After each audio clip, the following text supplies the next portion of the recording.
से को बैठे हैं। अच्छा, और माँ क्या होता है, माँ का शब्द क्या होता है, जिसका माँ यहाँ से चल बसे उसी को पता होगा, उसी को पता होगा। आगे भाव में भैया कैसे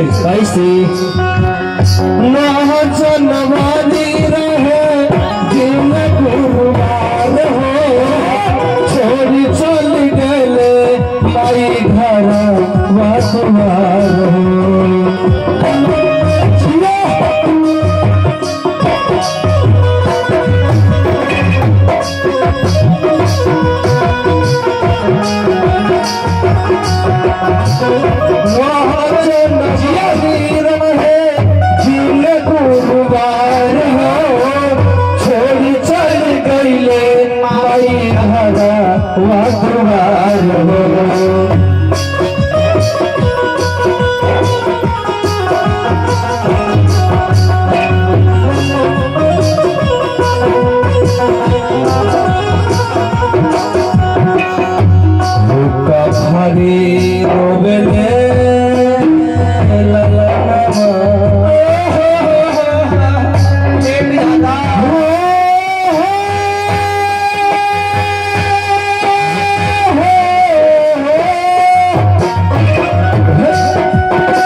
लास्ट लाइन में कवि के भाव रहे कैसे लिखल बा भैया, कैसन बता दा।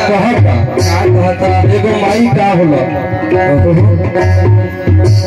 हे माई के मांगी हमारा से पानिया, सुन बेरी के कला से सुनब हम कहानिया।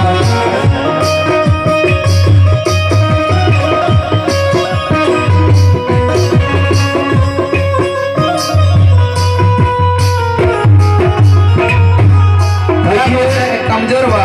आज उस बेटा ने बोल रहा अपने माँ से, कैसे उस बेटा के ऊपर आज क्या गुजर रहा है जिसने कि अपने माँ को खो बैठा है। अच्छा, और वो अपना बेटा बड़े भाव में अपना माँ को याद कर रहा भाई कैसे। हे माई के मांगी हमारा से पानिया, सुन बेर के करा से सुनब हम कहानिया।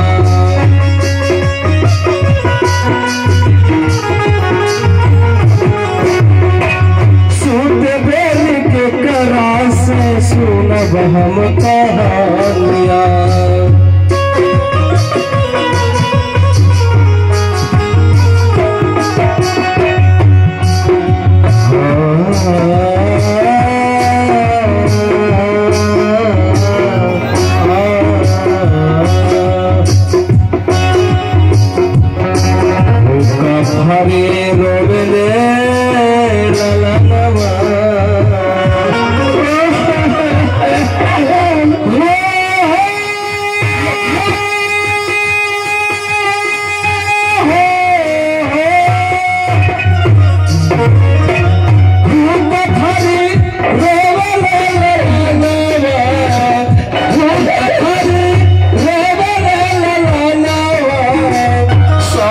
भगवानवा भोलेरा कैसन रहे विधि के विधानवा कैसन रहे विधि के विधानवा सपनावा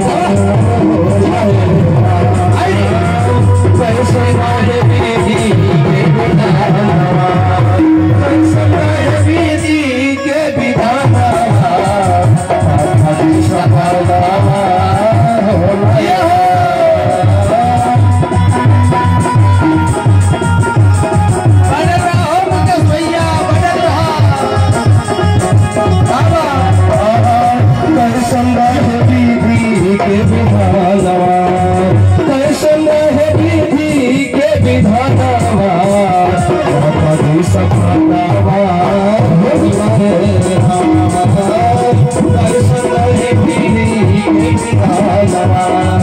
कैसन रहे विधि के विधानवा माता जी सपालावा भोलेरा कैसन रहे विधि के विधानवा कैसन रहे विधि के विधानवा माता जी सपालावा